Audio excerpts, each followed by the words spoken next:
atualmente, ela é membro do CEP, que é a Comissão de Ética na Pesquisa do IFBA. Tá? Eu gostaria de solicitar a vocês que, quando fizessem as questões, que fizessem oralmente. Claro que quem não quiser pode fazer pelo bate-papo, a gente vai mediar, mas só para adiantar o processo, que é muito mais rápido oral do que escrito, vocês usem o microfone. Quem não tem o microfone habilitado, na hora de falar, pode habilitar, que é embaixo, aqui onde tem a apresentação, tem um microfone, que aí vocês podem fazer a habilitação, falar. Eu vou fazer a mediação, ou seja, fazer a inscrição, verificar quais as pessoas que vão falar, essas coisas de mediação, tá? E vamos logo ao que interessa. Eu agradeço a presença de todas e todos, em nome da DIREM, né, do IFBA Porto Seguro, e agradeço também a disponibilidade, a oferta dessa fala aqui da professora Adriana, né, de antemão, professora, eu venho agradecer, né, sua disponibilidade, paciência com a gente nessas questões aí de trabalho remoto, que a senhora seja bem-vinda, e todos nós estamos aqui com vontade de aprender mais sobre o comitê, para que a gente possa trabalhar melhor, ok? Seja bem-vinda, e eu vou passar a palavra para a professora Adriana. Boa noite. Eu queria primeiro, até antes de agradecer a Porto Seguro, eu queria agradecer a Francisco, né, e a Raikil também, pelo convite, e a Raikil hoje pela mediação. Eu agradeço também ao Campus Porto Seguro, né, pela oportunidade. Eu acho que a gente está sempre em contato, é uma ótima forma de partilhar e construir conhecimento. Então, contem comigo, tá bom? Sempre que precisarem. E eu disse aos meninos, até em questões também de tecnológicas, né? Que a gente está aprendendo junto durante essa pandemia. Então, eu queria saudar todo mundo aqui da sala. São 23 usuários, uma sala interessante, né? E eu espero que essa palestra seja produtiva. Como o Raikil disse mais cedo, eu prefiro, gente, que seja algo dialogado, certo? Eu prefiro que vocês realmente liguem o microfone, se possível, façam isso mais para o final da palestra, porque eu tinha conversado com o Francisco e ele me deu um tempo limitado, que na verdade são de 40 minutos.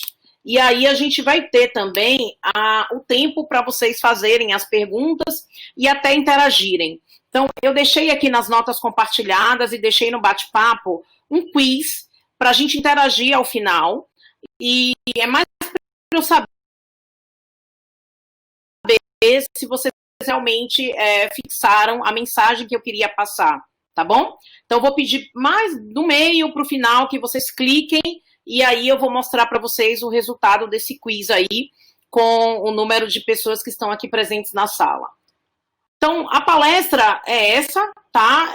Eu confesso, quem está aqui já assistiu isso em outro momento. Eu já fiz essa palestra em alguns espaços, no IFBaiano, no ano passado, atualmente em Camaçari, de forma online, e também em Lauro de Freitas, só que em Lauro de Freitas eu fiz algo mais prático, entrando mesmo na plataforma Brasil, tá bom? Que é hoje a forma que você faz contato com o Comitê de Ética em Pesquisa. Então, a palestra é bem genérica, tem esse nome aí, Ética em Pesquisa, importância do CEP, ou seja, do Comitê de Ética em Pesquisa nos Institutos Federais. Para quem não sabe, o IFBA tem um Comitê de Ética, tá? Esse Comitê de Ética, ele serve a todo o IFBA, mas ele fica lotado, entre aspas, na reitoria. Então, eu sou membro desse comitê, por isso que eu estou falando desse tema aqui com vocês, e outros temas a gente poderia, né, destrinchar a partir desse.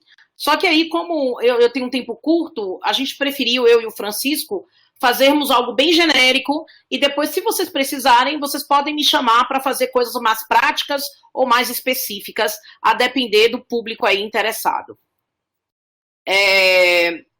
eu começo aí me apresentando, né? O Haikyuu já fez essa apresentação, mas eu queria falar um pouco mais. Eu sou nordestina, né? Como muitos que devem estar aqui na sala. Eu adoro o Nordeste, eu tenho uma paixão por essa cultura e levo isso para tudo que é lugar, tá bom? Então, onde eu faço apresentação, eu falo do meu orgulho de ser nordestina.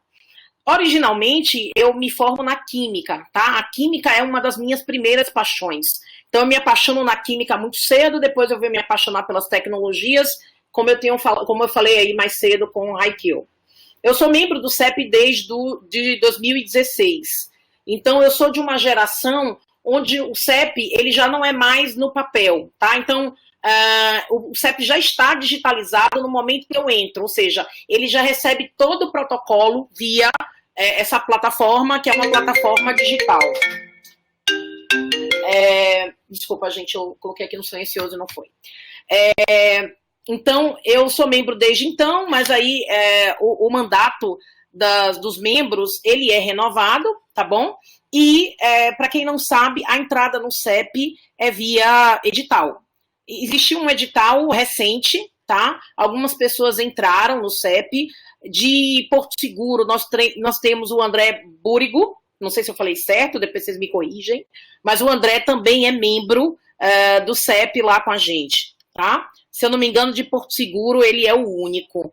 Não me lembro de outra pessoa no momento.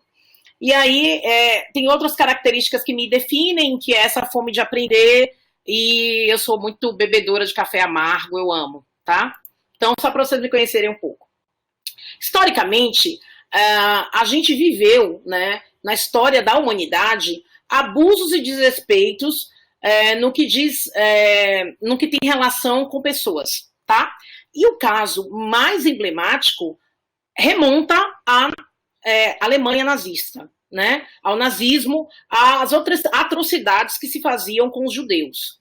Então, existiram diversos experimentos nazistas e que, na época, por falta de um sistema do Conselho Nacional de Ética em Pesquisa e do próprio CEP, a gente costuma chamar de sistema CONEP-CEP, tá? Então, vão me acompanhando aí, porque durante a palestra eu vou reduzir essas palavras e sempre vou falar CONEP, que o Conselho Nacional de Ética em Pesquisa, e CEP, para o Comitê de Ética em Pesquisa. E esses experimentos, eles são variados, né, com os judeus, desde gás mostarda até esterilização, testes com alta altitude. Nesse caso aí ao ladinho, eu tenho uma foto de um judeu. Vocês vão lembrar que é um judeu por causa da roupa, né? Essa roupa de listras está presente em diversos filmes, como aquele Lista de Schindler e outros por aí. E o judeu, ele era colocado a uma altura num avião e dessa altura se jogava para ver até quanto se aguentava um determinado paramento lá da Alemanha, tá? Ou um paraquedas, ou a própria capacidade de altura do avião, ou do helicóptero, que seja, né? Do que eles usavam na época. Eu não quero detalhar isso agora, porque eu teria que entrar numa outra história. E aí a gente tem histórias com congelamento de judeus, com estudo de malária, com gêmeos. Então eles se interessavam, os nazistas, por estudar os gêmeos dos judeus, e por aí vai, né? Isso sem nenhum controle, sem nenhum comitê, sem nenhuma segurança sobre isso.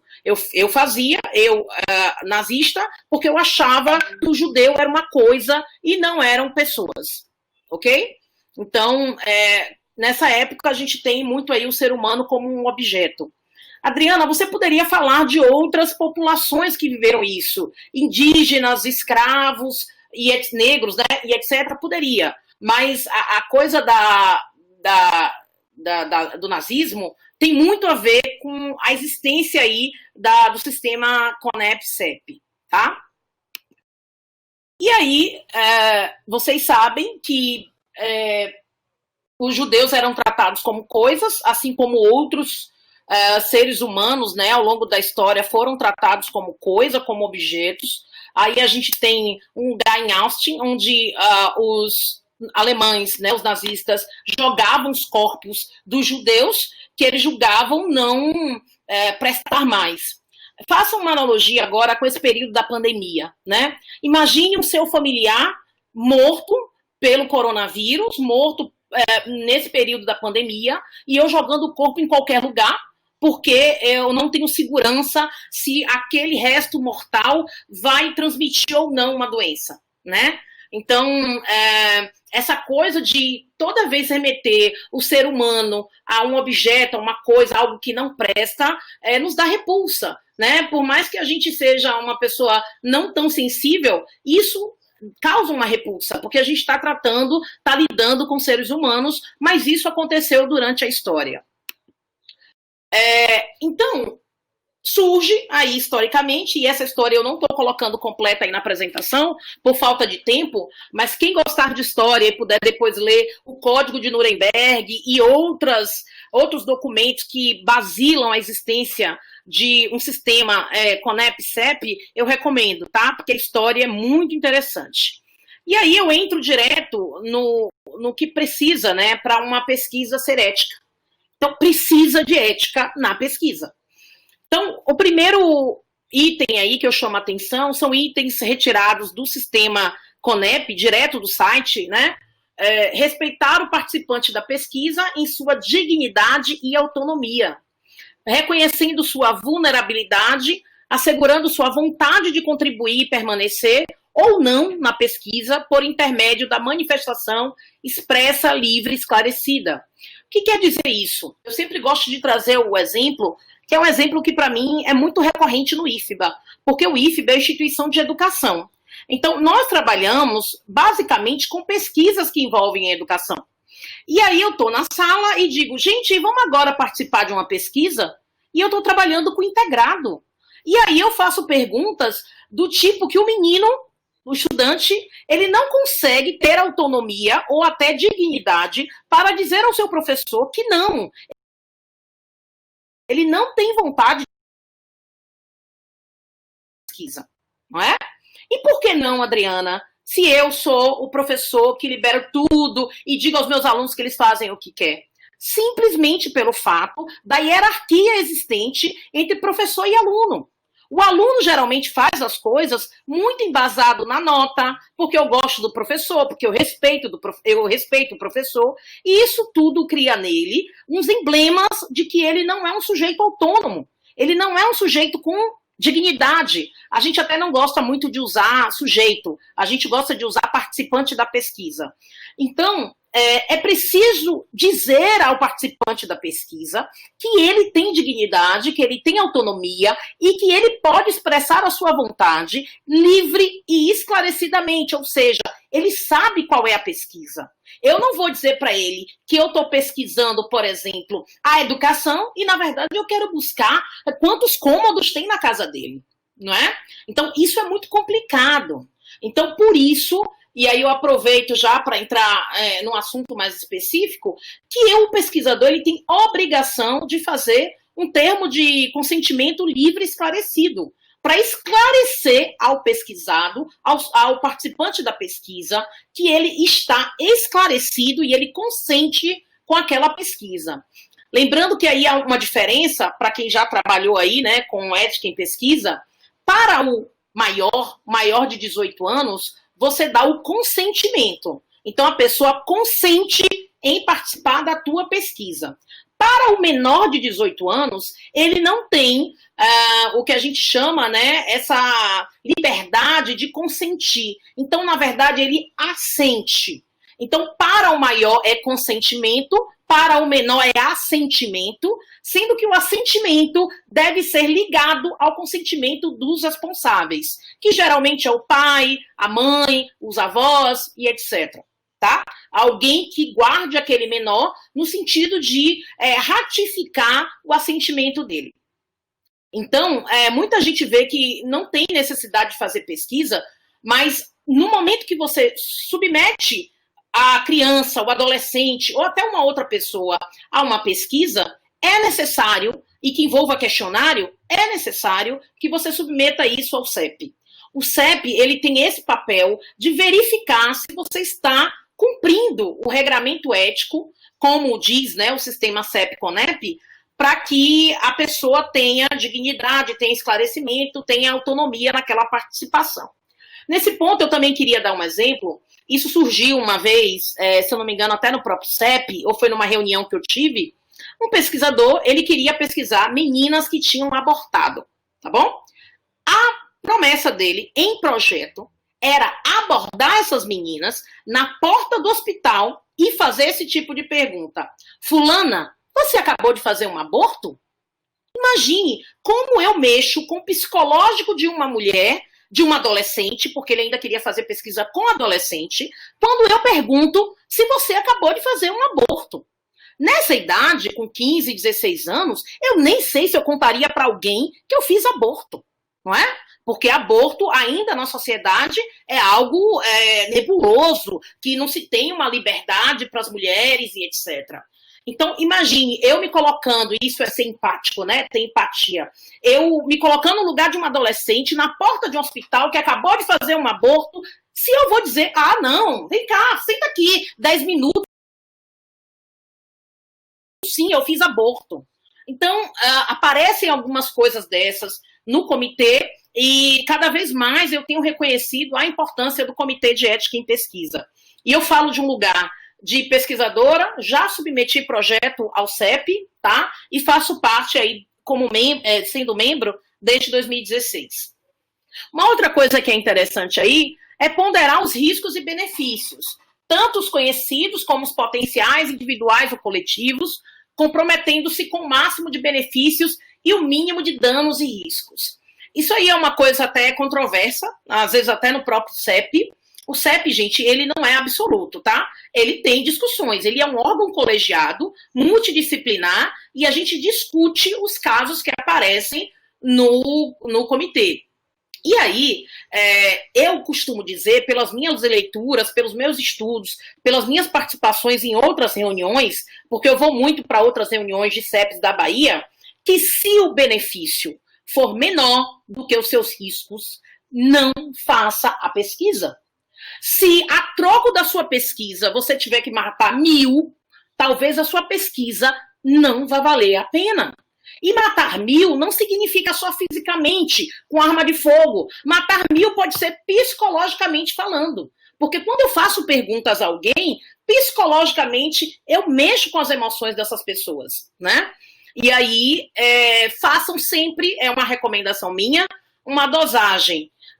O risco é menor do que o benefício? Sim, tem mais benefício do que risco. Então a pesquisa vai para frente. Se os seus riscos forem tantos e confusos que você não sabe mensurar o benefício, dê um pé para trás, pare para pensar e nem submeta ao CEP. Porque aí você precisa reformular o seu projeto, as suas perguntas, o seu questionário e etc. Tá bom? Então, eu, Adriana, depois que eu entrei no CEP, eu comecei a medir os benefícios e os riscos.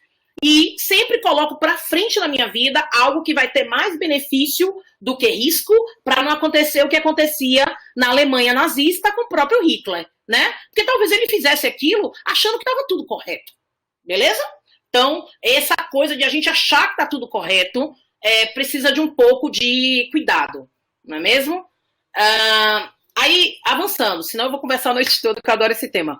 Garantir que os danos previsíveis sejam evitados. Então, não adianta você dizer que tem risco. Você precisa prever qual é o dano causado ao participante da pesquisa e tentar mitigar esses problemas, esses riscos. Então, mitigar significa diminuir a ponto de você não matar ninguém, né? A ponto de você não causar prejuízo a alguém. Aparece muito também no CEP coisas de análise sensorial, tá? Estou falando de forma genérica, tá bom, gente? Pode ser no CEP, pode ser em reuniões outras, eu estou falando aqui geral. A análise sensorial, você tem que prever, geralmente, se você tem risco ao provar de alergia, por exemplo. Porque você pode não ter alergia com aquele produto, mas eu posso ter. E se eu, no momento, entrar em um processo alérgico, minha glote fechar, o que você, pesquisador, vai fazer? Isso é tentativa de prever e mitigar os riscos. Eu escrevo no meu projeto, olha, essa análise sensorial tem um risco, pode sim as pessoas entrarem em alergia, Pode sim alguém vir a fechar a glote, e se isso acontecer, eu vou fazer isso, isso, isso e isso. Porque é o que eu posso fazer para minimizar o prejuízo das pessoas ao provar de forma gratuita, na maioria dos casos, aquilo que eu quero produzir, né? Aquilo que está envolvido na minha pesquisa. Aqui eu preciso abrir um parêntese, que antes de entrar no CEP, eu não fazia pesquisas na área de educação, tá? A minha área é química, a maioria das minhas pesquisas são de bancada, ou eram de bancada. Essas pesquisas de bancada, onde o risco é do próprio pesquisador, você não manda para o CEP. Ou seja, quero criar um robô. Eu vou mandar isso para o CEP? Não. Mas agora, depois que eu criei o robô, eu quero pegar o robô e testar com campus Porto Seguro inteiro. Aí precisa sim mandar para o CEP. Porque além de produzir o robô, você agora quer testar esse robô com seres humanos.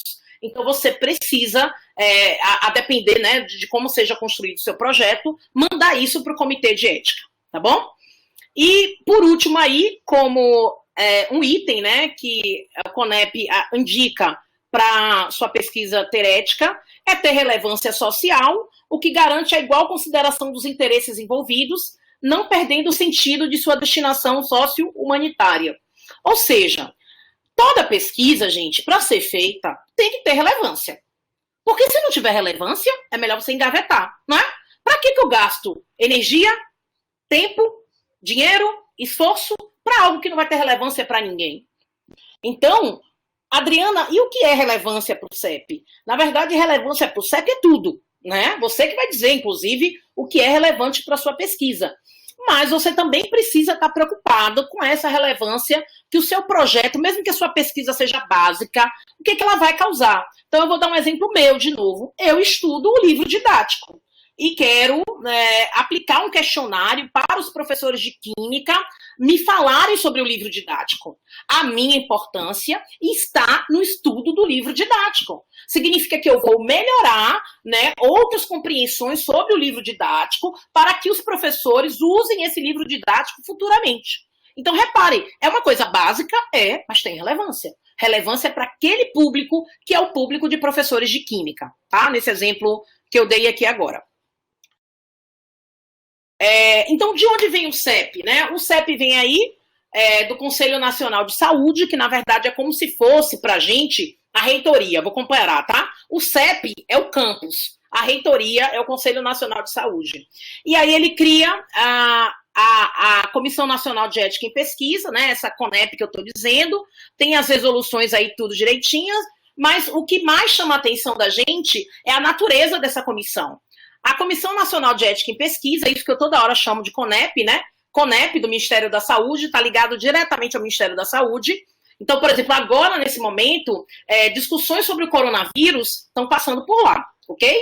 Pesquisas com coronavírus estão passando direto para a Comissão Nacional de Ética em Pesquisa.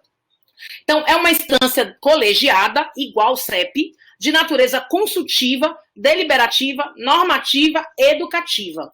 Aqui eu chamo a atenção para duas palavras, educativa e independente.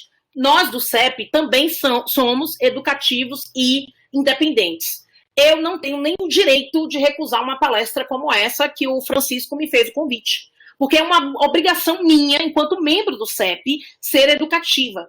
E nós temos outras ações dentro do CEP educativas. Nós fazemos palestras para o pessoal que vai fazer TCC, mestrado, a gente faz folder, a gente faz alguns materiais. Hoje eu tenho convencido a galera do CEP, IFBA, tá? Para entrar nas redes sociais, porque eu acho que é uma forma mais educativa nos dias de hoje. Mas essa é uma questão de tempo, porque a gente tem outras pessoas, né, no CEP, enfim. Então, hoje, a minha bandeira é que o CEP entre nas redes sociais para popularizar esse conhecimento que nós temos e que produzimos através dessa função educativa. E o independente é porque a gente está dentro da PRPGI. Então, quem for na reitoria vai ver uma sala do CEP dentro da PRPGI. Mas nós não temos hierarquia, tá? Em relação à PRPGI. Na verdade, a gente trabalha de forma parceira. Então, nós somos parceiros da PRPGI e até servimos como consulta para a reitora em qualquer assunto relativo à ética em pesquisa. Mas a reitora, por exemplo, ela não pode dizer, olha, eu quero que acabe o CEP. Isso não existe. Tá bom? Porque nós somos um órgão independente dentro do IFBA. Eu vi algumas perguntas aqui, tá? Eu vou só seguir um pouquinho aqui e vou parar para responder. Então, o CEP é uma rede nacional. Existe, gente, CEP em tudo que é lugar. Daqui a pouco eu vou mostrar os números da Bahia. É muito CEP, não é pouco, tá bom? E nós somos privilegiados por termos um dentro do IFBA. Então, eles são uma rede nacional, coordenada e descentralizada, né? Onde os projetos de pesquisa envolvendo seres humanos. Repare que aí, olha o que eu digo, se o seu projeto não envolver ser humano, envolver animal, por exemplo, vai bater e vai voltar, né? Significa que você fez errado. Para animais, existe um comitê, que é um comitê de animais. O IF baiano, por exemplo, tem um. Eu conheci o comitê do IF baiano quando eu fui fazer essa palestra lá para eles. E eles não tinham ética em pesquisa para seres humanos. Eles só têm para animais. Então, eu estimulei lá para que eles criassem o para seres humanos, porque eles também têm pesquisas na área de educação, tá? E aí, esses projetos são avaliados, principalmente para proteger os participantes da pesquisa.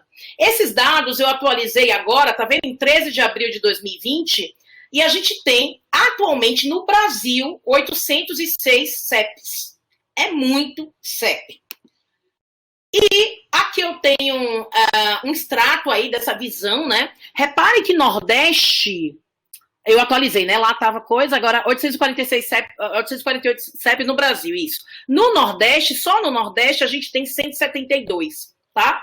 Então, a plataforma Brasil, ela me oferece esses dados aqui, eu só fiz printar e colocar aqui na apresentação para vocês, são dados do próprio CONEP, própria CONEP. Aí, o que me interessa mais é na Bahia, tá? Na Bahia tem 49. Significa que o seu projeto, você poderia mandar para qualquer um desses lugares aqui. A gente recomenda que você mande para onde você for fazer a pesquisa. Porque os seus sujeitos, ou melhor dizendo, participantes da pesquisa, têm que saber para que local eu recorrer, caso eu tenha um prejuízo com aquela pesquisa. Então, vamos supor, eu assinei uma declaração, eu, participante da pesquisa, que eu não autorizava a divulgação da minha imagem. Chegou num tempo depois, ó, a minha imagem estampada lá num evento, um evento nacional, e eu fiquei sabendo, eu tenho que ir para o sistema CEP, CONEP, no caso CEP, para poder reclamar e reivindicar, né? O meu direito à imagem, inclusive. Que, inclusive, muita gente bota assim, não tem direito à indenização. Isso é uma balela, né, gente? Porque a indenização é do direito civil. Todo mundo tem direito à indenização. Basta que você sinta que o seu direito está prejudicado enquanto civil. Então, se a minha imagem foi quebrada, ou seja, o meu direito ao sigilo foi quebrado, eu vou lá, reclamo, entro na justiça e posso sim ganhar indenização. Então, dica, não escrevam isso de que não tem direito à indenização. Não é isso, tá? Indenização já está prevista no direito. Então, eu tenho 30 CEPs só em Salvador. Então, em Salvador, eu tenho 30 possibilidades. Claro, eu vou mandar para onde a possibilidade é melhor. A possibilidade melhor hoje está no IFBA, né? E isso está baseado nos nossos protocolos e nosso tempo de despacho de um processo. A gente tem um prazo, que é um prazo mínimo para qualquer CEP, para analisar e aprovar um protocolo, que é de 30 dias, e a gente respeita esse prazo.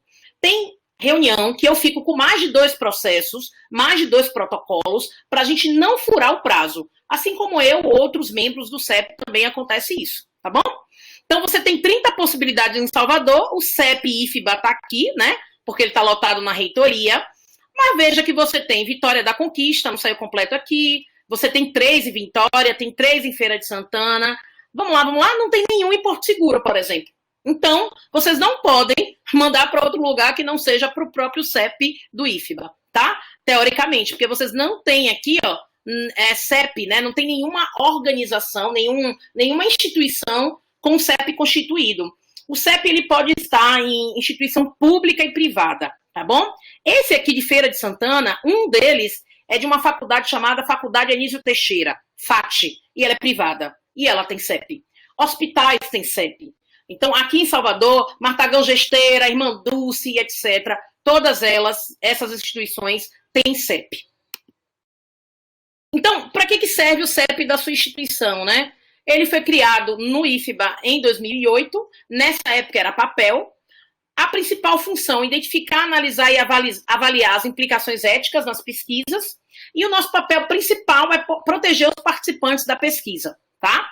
E aí, a gente quer, através da nossa função educativa, sensibilizar os pesquisadores quanto à importância de respeitar os direitos do participante da pesquisa, o ser humano, porque eu posso estar desrespeitando a integridade física, moral, psicológica e cultural.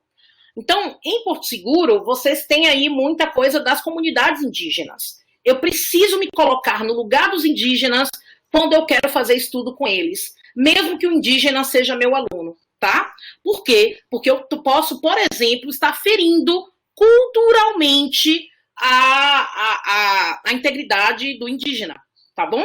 Então, essas coisas precisam ser pensadas e, às vezes, a gente não pensa, manda para o CEP e aquele órgão colegiado lá que pensa pela gente. Aqui tem algumas normas e resoluções, eu não vou entrar em todas elas, mas o CEP exige que você trate nos seus projetos da 466 e da 510. Se você for ler a história do sistema CEP-CONEP, a 466 nasce na saúde. Então, a 466 é uma resolução voltada basicamente para pesquisas médicas. É ela que está sendo usada muito agora para a área aí do coronavírus, né? Já a 510, e é essa que a gente tem tratado mais no IFBA, vai tratar de pesquisas em ciências humanas. No IFBA, basicamente, educação. Reparem que é uma resolução recente. Até outro dia existia muita dúvida sobre a 510, e a gente mesmo tenta tratar dessas dúvidas, faz consulta, pergunta a especialistas, tá? Então, eu vou deixar aqui, quem quiser baixar, tem uma setinha aqui do lado, ó, que é possível baixar para vocês consultarem essas resoluções depois, mas o CEP, IFBA, pede para vocês citarem essas duas resoluções no seu projeto. Por que a gente pede para citar? É uma pergunta, né, das pessoas. Porque você precisa ter esclarecimento que essas resoluções existem. Se você não cita, eu depreendo que você não sabe sobre ética em pesquisa, tá? Então precisa ler essas resoluções. É a primeira coisa que a gente lê quando a gente entra no CEP. Então, aqui tem mais ou menos a tramitação do projeto. Eu deixei aqui bem en passant, esse folder está disponível, eu posso mandar para vocês, então eu não vou falar desse trâmite agora, porque eu quero aproveitar mais do meu tempo. Aqui, para vocês perceberem que a gente tem um CEP multidisciplinar, tá? A gente tem as principais áreas, ou grandes áreas do CNPq, que é uma exigência da CONEP. Então, eu tenho Ciências Exatas e da Terra, eu estou aqui, ó. Na verdade, hoje a gente tem 2 representantes aqui, tá? Eu e Maurício de Vitória da Conquista, mas a gente também tem a Engenharia Química, nas engenharias. A gente tem gente das Ciências da Saúde, a gente tem gente de Letras, a gente tem gente das Ciências Humanas. Agora mesmo a gente recebeu um reforço na área de educação, com uma doutora em educação, com experiência na área. Enfim, ciências sociais aplicadas nós também temos. Então, a gente tem um órgão bem multidisciplinar e isso garante que o seu projeto vai ser avaliado por gente com competência, gente que entende daquilo ali, tá bom? Então, como eu disse para vocês, edital, o edital abre para cobrir uma dessas áreas que estão vagas. Por exemplo, para química, a gente não tem muita necessidade desde 2016. Né? Então não vai ter vaga agora para química, mas para educação a gente tinha necessidade. Uma outra necessidade que a gente tinha, que não foi cumprida ainda, agrárias, né? Mas como a gente não é muito forte de agrárias, aí ainda não apareceu, mas quem sabe no próximo edital. Aí eu queria lembrar para vocês da importância do CEP com um filme. Eu gosto muito desse filme. Quando eu entrei no CEP, um tempo depois eu achei esse filme e ele é maravilhoso. Ele vai me dizer, basicamente, por que você, professor, deve submeter o seu projeto de pesquisa no CEP. O filme está na Netflix, ou estava, tá? Até outro dia estava, chama The Experimenter, ou Experimento de Milgram. O Milgram, ele é um psicólogo experimental. E ele simula a atuação de um professor e chama alguém para ser um aluno.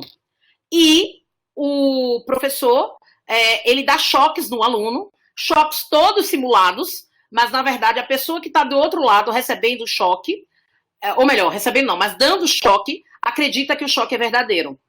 Assistam, eu ia passar o trailer aqui, tá? Mas como meu tempo está curto, eu não vou fazer isso, mas eu vou deixar aqui o link para vocês consultarem aí e verem que esse experimento do Milgram é maravilhoso. Sendo um psicólogo experimental, o Milgram, ele não estava preocupado com ética. Ele queria fazer a pesquisa dele. E ele prova na pesquisa que os seres humanos são obedientes. E nem precisam estar na Alemanha nazista para dizer que as pessoas são obedientes, tá?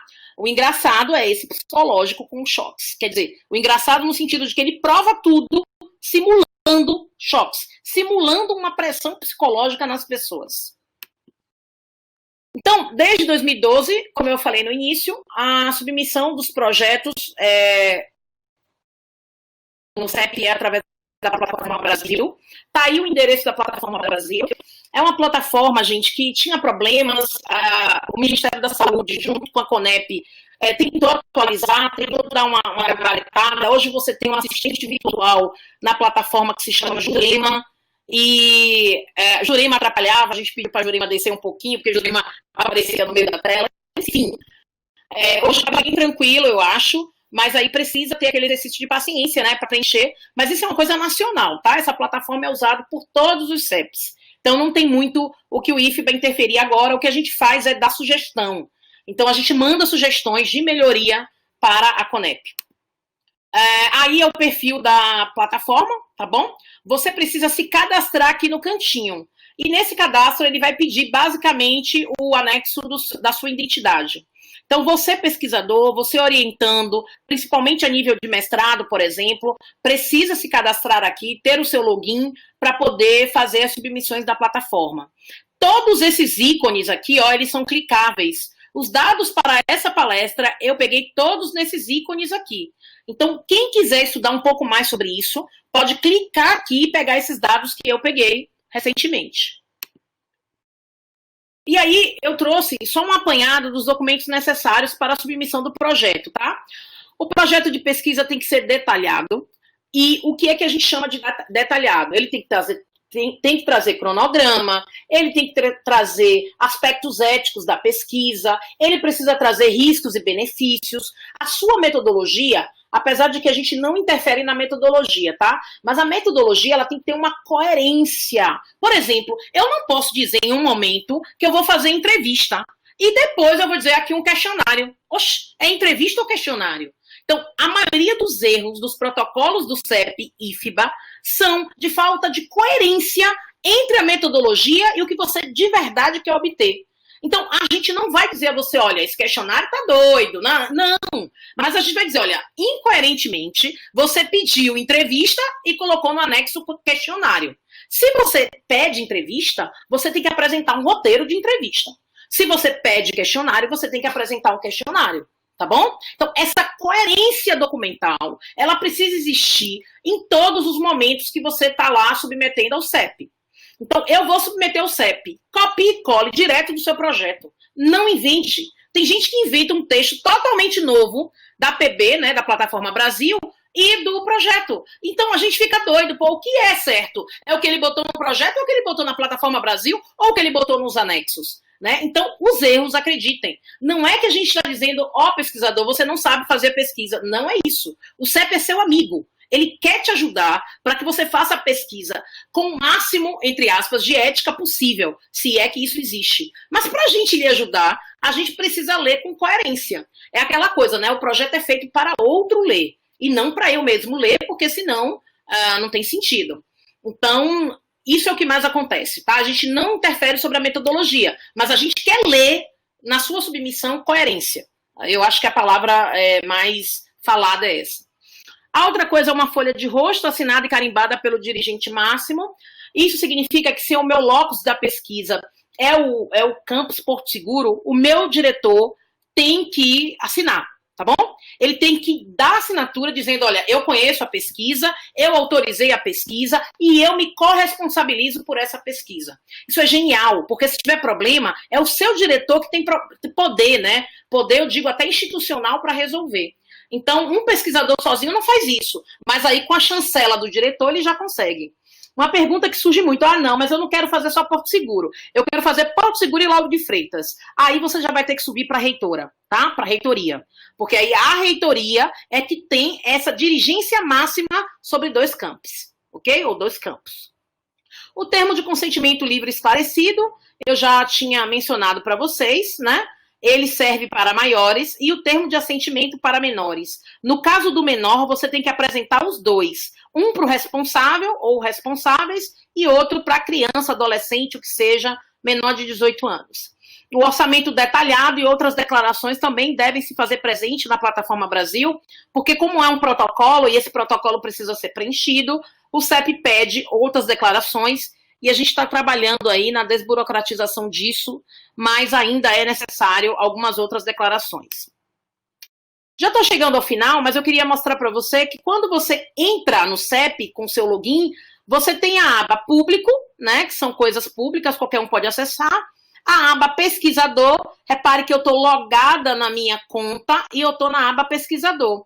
Quando eu mudo para a aba CEP, eu ganho o poder de avaliação dos projetos do IFBA, tá? Ou seja, projetos que são submetidos ao IFBA. Cuidado com isso. Eu posso ter um projeto da UNEB para o IFBA? Posso, tá? Eu sou um CEP, eu recebo projeto. Então eu posso receber de qualquer lugar.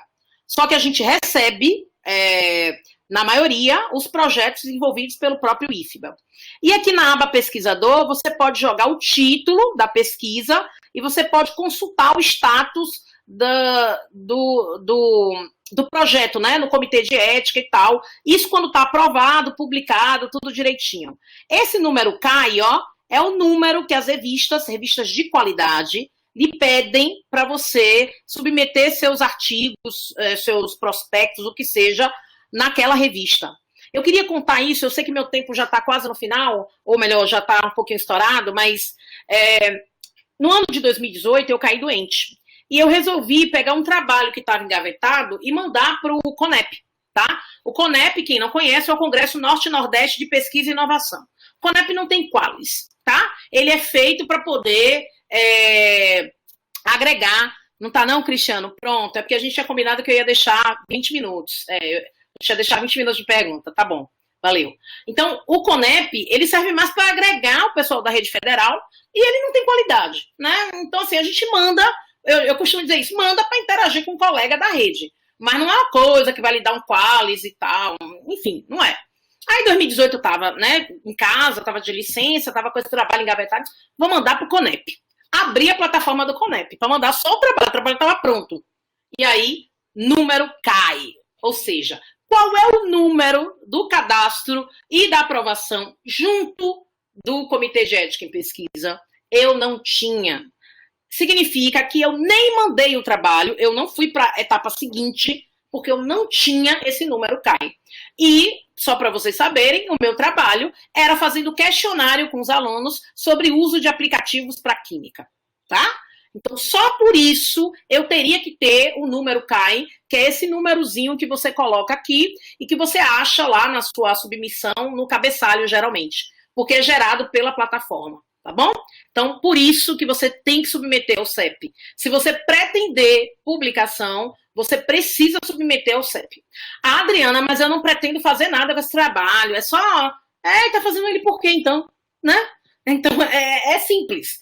Quer fazer pesquisa? Você quer publicar. A verdade é essa. Quer publicar? Separa um tempo antes e manda para o CEP. Porque ele te ajuda a mandar da melhor forma, digamos assim. E a gente dá muitas dicas, viu? Eu lembro que no início o pessoal dava dica até de referência para a galera. Mas aí a CONEP veio e disse, olha, vocês não têm nada que fazer isso.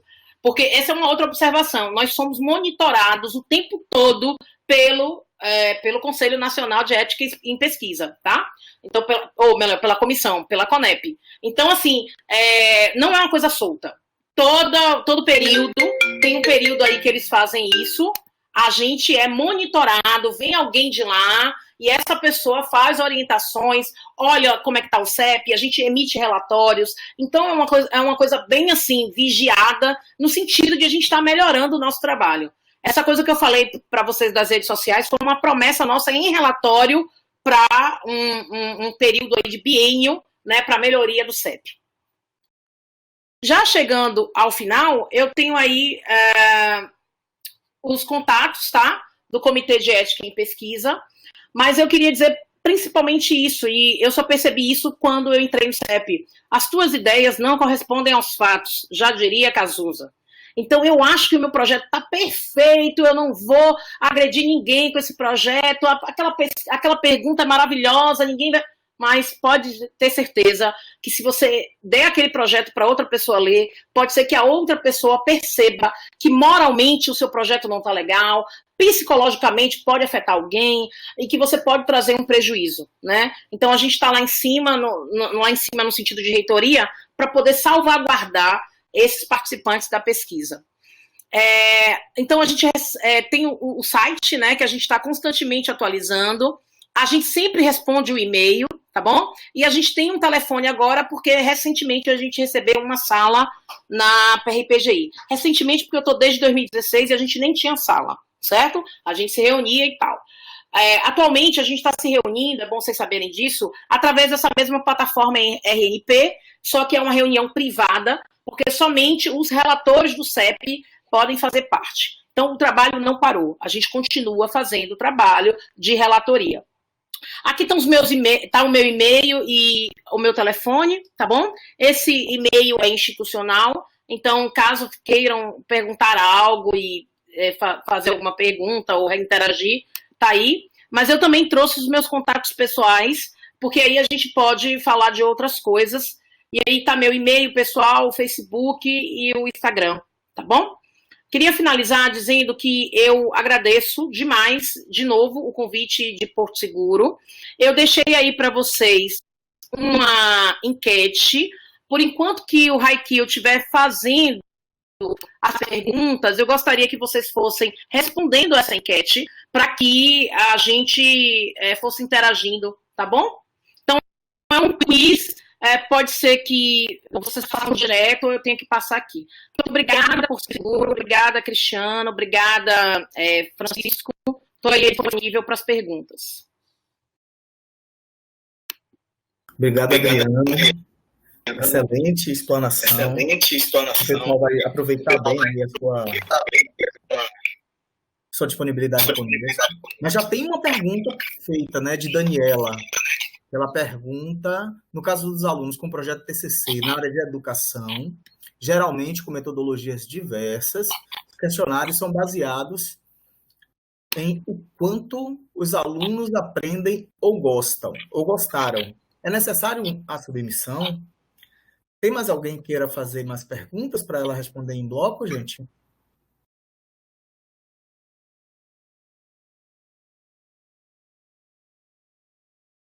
Outras etapas e restrições, elaboração dos projetos de pesquisa com crianças com necessidades especiais, por exemplo, crianças com TEA. Então, tem a do Alessandro e tem a de Daniela. Mais alguém?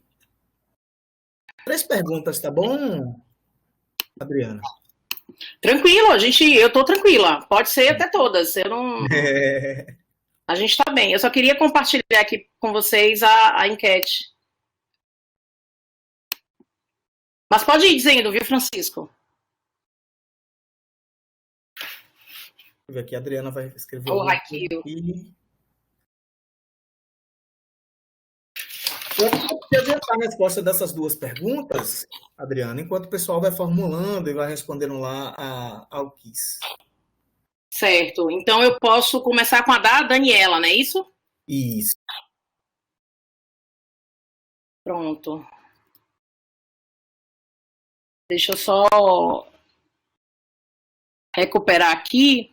Então, Daniela falou do TCC, né? Com metodologias diversas. Certo. Daniela, repare. A 1510, ela vai dizer que TCC precisa também de submissão ao CEP, tá? Então, TCC, teses, dissertações, que trabalhem com seres humanos, precisam de submissão ao CEP. A questão é, como é que você vai fazer isso? Você vai perguntar a eles se eles gostaram, se eles aprenderam e etc. Então, como o TCC ele tem um objetivo, que é uma banca, que é uma publicação posterior, você precisa submeter. Então, todo o trabalho que envolve essa coisa de perguntar às pessoas qualquer coisa, inclusive se ela gosta de aprender, você precisa submeter ao CEP.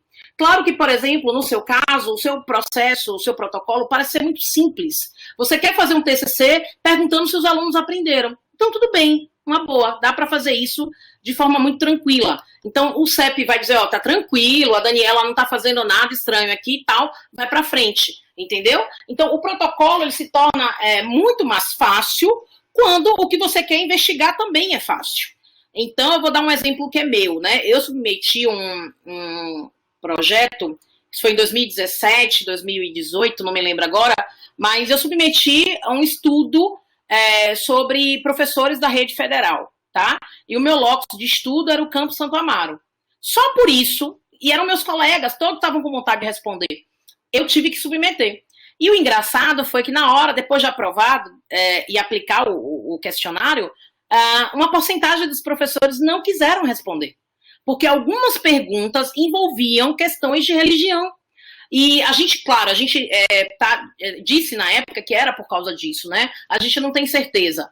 Mas as perguntas eram basicamente sobre a profissão do professor dentro do IFBA e tinha algumas perguntas pessoais. Então, para nossa surpresa, a gente achou que ia ser muito tranquilo, porque a gente estava trabalhando com colegas. Mas, Daniela, para nossa surpresa, não foi.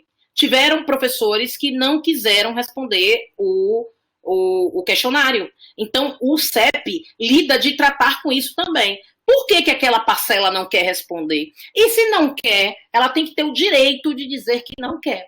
Então, os professores, basicamente, ao serem abordados na entrevista, porque era tipo uma entrevista com questionário, né? Eles diziam, olha, eu não quero e tal. A gente simplesmente tirava aquele nome, aquele possível professor, mas a gente não citou em nenhum momento na publicação que aquele professor, ou aquela área, ou aquele não sei o que lá, não quis participar, sabe? Nós fizemos uma estatística de inclusão e exclusão e tiramos aqueles que se recusaram, ponto.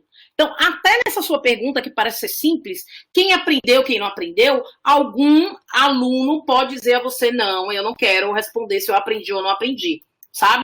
E para garantir isso, você precisa do CEP. Eu acho que eu respondi. Você me lembra a outra? É de Alessandro, que ele vai perguntar sobre outras etapas ou restrições na elaboração do projeto de pesquisa com criança com necessidades especiais, com TEA, crianças com TEA. Tá. Então, pesquisas com necessidades... Aí, repare, como é o nome da pessoa? Alessandro. Alessandro, repare que a partir do momento que o seu público é um público que a gente usa esse vulnerável ele pode ser usado para qualquer tipo de pessoa, né? A depender da condição, por exemplo, uma pessoa que não tem eletricidade é uma pessoa vulnerável. Então, não interpretem essa palavra vulnerável que eu vou usar aqui de forma ruim. Vulnerável é todo aquele que tem que